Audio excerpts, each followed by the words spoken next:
Welcome back, everybody. Let's see what we're doing today. We're actually doing a little revival, actually. So I have a Cummins Onan Marquis Gold 5500 watt RV generator. This thing was pulled out years ago, and it has been sitting in the corner of my aunt and uncle's garage for God knows how long. And I got it from them, and we're going to see if we can't get it going. It hasn't been ran in probably 15 years. Not 100% positive. I'm going to try to find a date code or something on here. So it's somewhere between a 2002 and a 2005 from what I can find. And, well, it was pulled out shortly after that, so it wasn't ran long. So it doesn't have very many hours. So, first thing we're going to do is we're going to cut these so they don't have any bare wire coming out along with that one. And then we're going to set up a little fuel system and check the oil and see what we can't get going here. So I got it up on jack stands. The fuel filter is right there.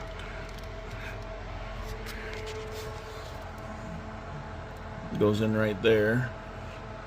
Sorry, my garage is an absolute mess right now.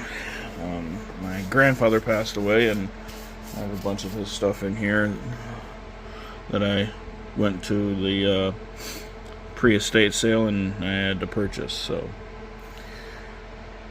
I'm going to go ahead and grab my pliers or my side cutters so we can cut these wires. Alright.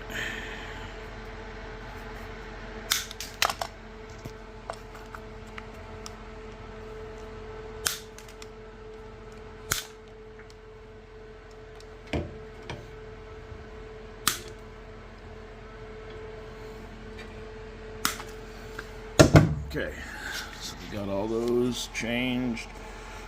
Here's hoping there's a dipstick on here. Hey, there is. And we're at the ad, so I guess we'll, when we go to change the oil, but now that we know we have some in there, we're just gonna grab a fuel source and click the button. So these Cummins Onan generators are known to be some of the most quiet and efficient generators out there. These are actually quite expensive. So here's hoping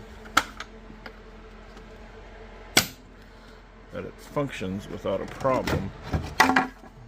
Now this one, God, that's clean. Original. This one hasn't been ran that long, so everything's probably pretty original on it. So we're gonna go ahead and grab a battery, grab some fuel, and see if we can't get it to fire off. You see it has an altitude adjustment on there, and it has a electronic fuel cutoff right there. So these can be LP also, and you can actually convert this to an LP one. The kit's like $150 on Amazon. This is gonna say gas, but it's an option. All right, fuel bottle and fuel one. All right, so right there's the positive, and I'm going to assume I can use this for the negative. So you might just grab this battery right here and hook it up. I gotta make some terminals, but I have our makeshift fuel bottle hooked up. When we go to do it, I'll just take this and flip it upside down. Alright, so I have our Ghetto Fabulous red wire. Alright, so back to our Ghetto Fabulous red wire. This is by no means permanent.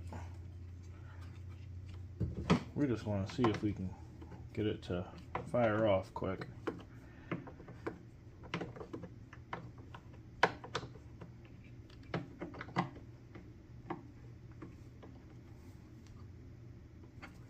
Now, I actually thought about building this into a not so much portable generator. So I'm going to guttily strip this positive wire. This is not proper battery wire, by the way.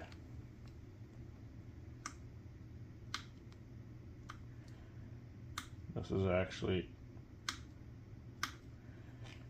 8-gauge starter wire.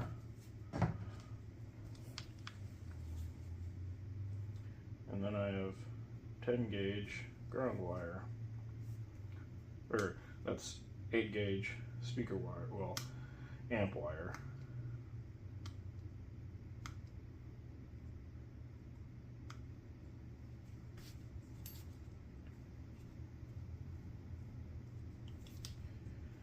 I don't have any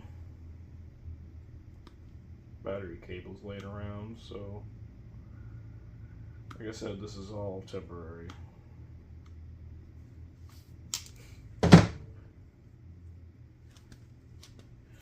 Alright, now for positive is that guy right here. And these wonderful guys are going to act as our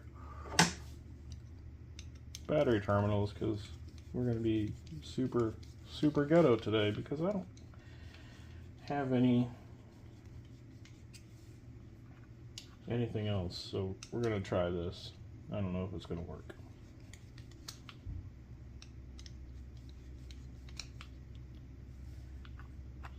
Oh, it's not going to work. I'll be right back.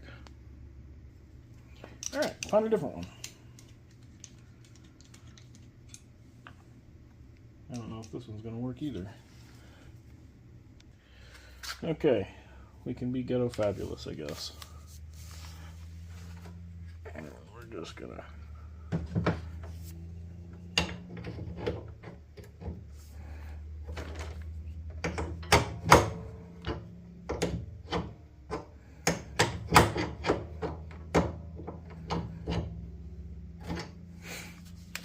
Trying not to hit that positive terminal on that battery.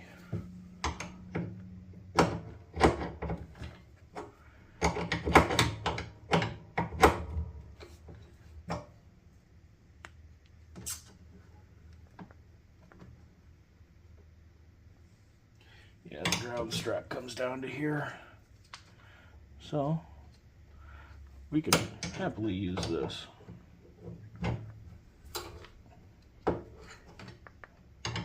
And like I said, this is super redneck, but for what we're doing, we just want to test this bad boy out.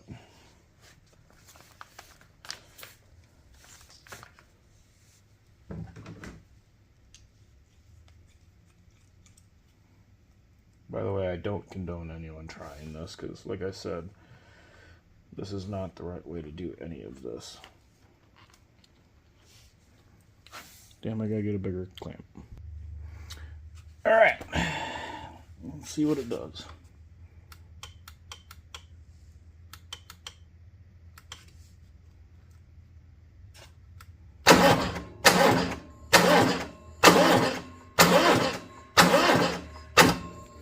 Well, guys, I think my battery in my jump pack is a little dead, so I'm going to have to charge it. Stand by. Alright, so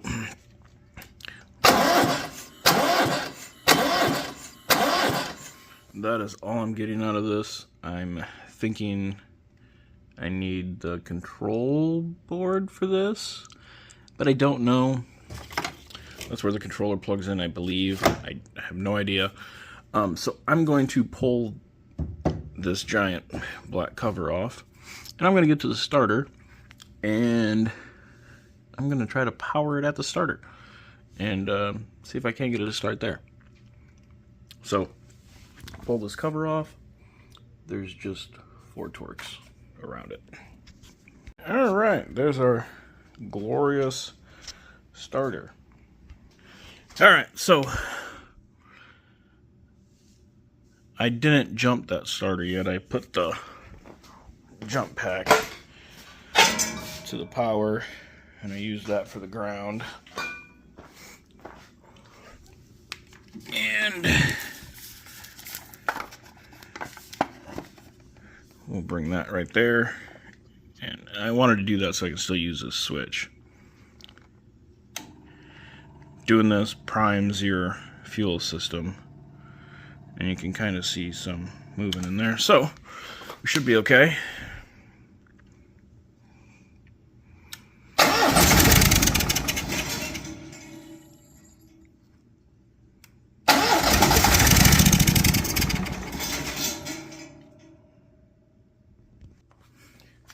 Okay, let's try that again.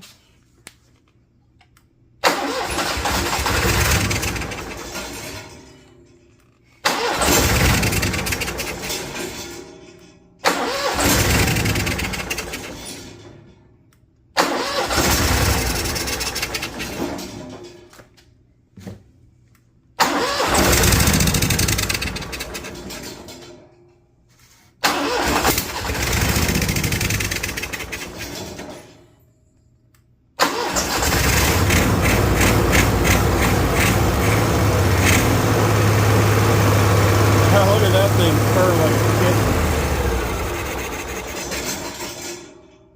Oh, it sucks.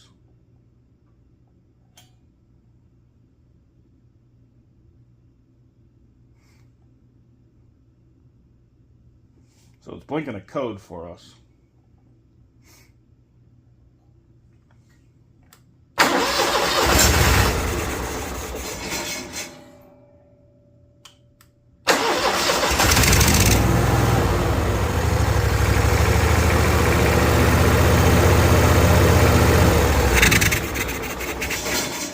I believe that's a low voltage code. My jump pack's almost dead, so I'm gonna go ahead and charge that, and maybe charge one of these batteries, and we'll give it another shot. And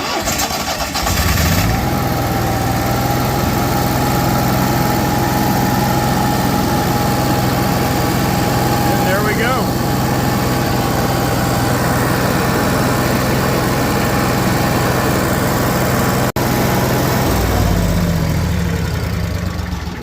So there we go. That was super simple. So I'm going to go ahead and change the oil, which that right there is your oil drain. And we'll put some good old SA30 in here and call it a day. Right here is what you put in for oil. So I guess, yeah, since this won't run in below freezing, so we'll put 30 in it and call it a day. So anyway, yeah, like, subscribe, share us, ask me questions. I got you, friends. Don't forget, I have an unveil of what we're going to be working on, our very first true revival here soon, hopefully this weekend. So give me a few days and we'll have it up. Deuces, guys.